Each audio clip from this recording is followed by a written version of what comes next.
Дали треба да веруваме на традицијата или на Библијата? Драги пријатели, ја следите емисијата Одговор на тешки прашања. Денес живееме во свет каде што постојат многу гласови, многу учења и многу традиции. Секој тврди дека ја има вистината, но меѓу сите тие гласови се поставува едно многу важно прашање. На што треба да се потпреме кога станува збор за верата на традицијата или на Библијата, на Светото писмо? Ова не е само теоретско прашање. Ова е прашање што влијае на нашиот живот, влијае на нашите одлуки и на нашата вечност.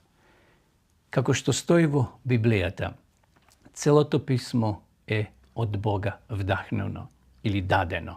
2 Тимотеја 3:16. Број 1. Што е традиција, а што е Библијата?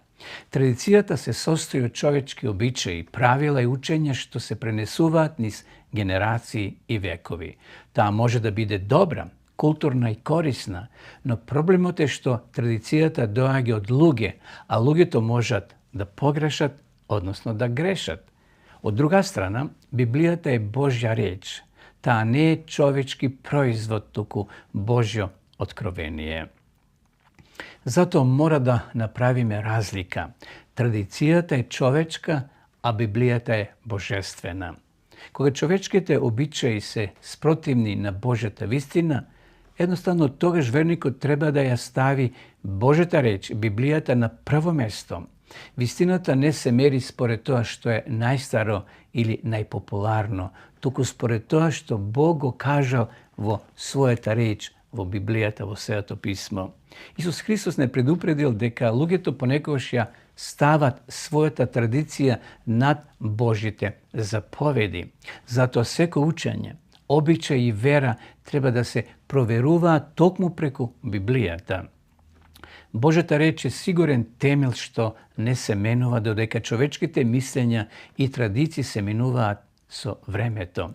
Број 2. Предупредувањето на Исус Христос.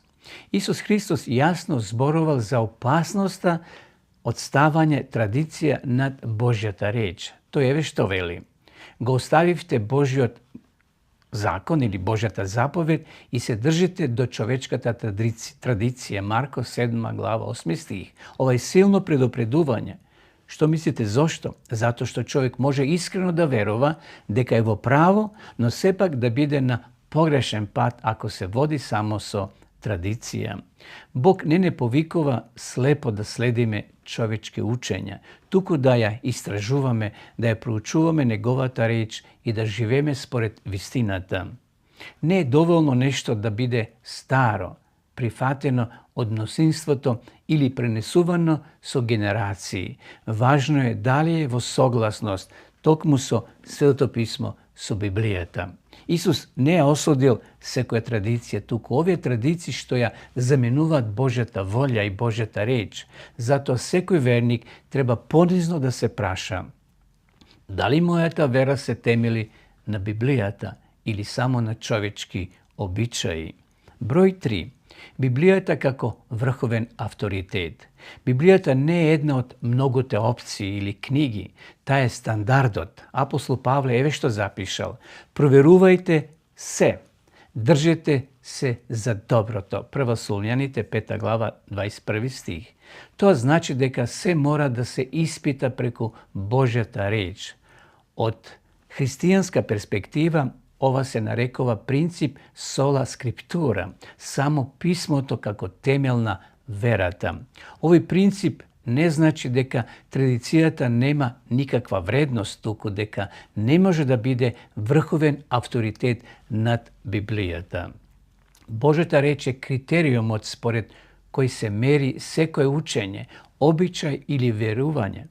Затоа верникот е повикан да има активно размислување и духовно расудување, да не прифаќа се автоматски, туку да проверува дали тоа што го слуша и верува навистина се согласува со Светото писмо. Број 4. Примерот на Берјаните. Во Дела на апостолите гледаме прекрасен пример. Тие Секој ден ги испитува писмата, дали е тоа така, пише во Дела 17:11. Берјаните или верјаните не верувале слепо, дури ни на апостол Павле. Тие проверувале вистината преку Библијата, преку Светото писмо. Тоа е вистинска духовна мудрост. Овој пример покажува дека вистинската вера не се темели на слепо прифаќање, туку на лично уверување засновано на Божјата реч. Дури и најавторативното учење треба да биде проверувано преку Библијата, преку писмото. Берјаните ни оставаат модел на здрав духовен став, отворено срце, но и внимателен ум. Така се гради вера што не се потпира на луѓе, туку на вистината од Бога. Број 5. Кога традицијата станува проблем. Традицијата станува опасна и проблем кога ја заменува Библијата. Станува поважна од Божјата реч, се прифаќа без проверка. А Исус еве што вели: залудно ме почитуваат учејки човечки заповеди. Матеј 15 глава 9 стих. Тоа значи дека не е доволно само да веруваме, мора да веруваме правилно. Овој текст не подсетува, почитувани пријатели, дека вистинското богопочитување не се мери само со надворешни религиозни практики, туку со послушност кон Божјата вистина. Кога човечките учења се ставаат на местото на Божјата реч, тогаш се губи суштината на верата. Затоа, секој верник е повикан да прави јасна разлика меѓу Божјата заповед и човечките додатоци и секогаш да ја става Библијата како конечен авторитет. Број 6. Местото на традицијата. Важно е да разбереме нешто што е многу важно. Традицијата не е секогаш лоша. Таа може да биде и корисна, културна и убав дел од заедницата, но таа мора да биде под Библијата, никогаш над Библијата. Ова значи дека традицијата има свое место во животот и историјата на луѓето, но не може да биде мерило за вистината. Затоа редоследот е јасен. Библијата ја проверува традицијата, а не традицијата Библијата. Така се зачува чистотата на верата и се избегнува мешање на човечкото со божественото учење. 7. Зошто Библијата е сигурна? Библијата е сигурна затоа што е инспирирана од Бога. Таа не се менува со времето. Зборува за вечни вистини и вредности. Исус вели: Твоето слово е вистина. Пишува во Јован 17:17. Тоа значи дека Божјата реч е највисоката вистина. Зато Библијата не е само религиозен текст, туку духовен авторитет кој служи како темел за вера, живот и морал. Таа ги надминува човечките мислења и културни промени, бидејќи низиниот извор е Бог, кој е вечен и непроменлив. Од таа причина, почитувани, верникот е повикан да ја чита, разбира и пременува Библијата како сигурен водич во сите аспекти од својот живот. Број 8. Практична примена за денес. Во секојдневниот живот ние се соочуваме со различити учења, различни религиозни практики, различни традиции. Затоа секој верник треба да си постави прашање: дали ова што го веруваме библиски основано? Не дали така сум научен, туку дали така пишува во Библијата. Овој пристап развива духовна зрелост и лична одговорност во верата.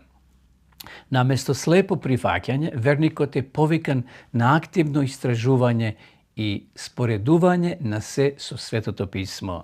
На тој начин верата станува лична, свесна и цврсто втемелена на навиките, а не на навиките и на традицијата. Број 9. Улогата на Светиот Дух.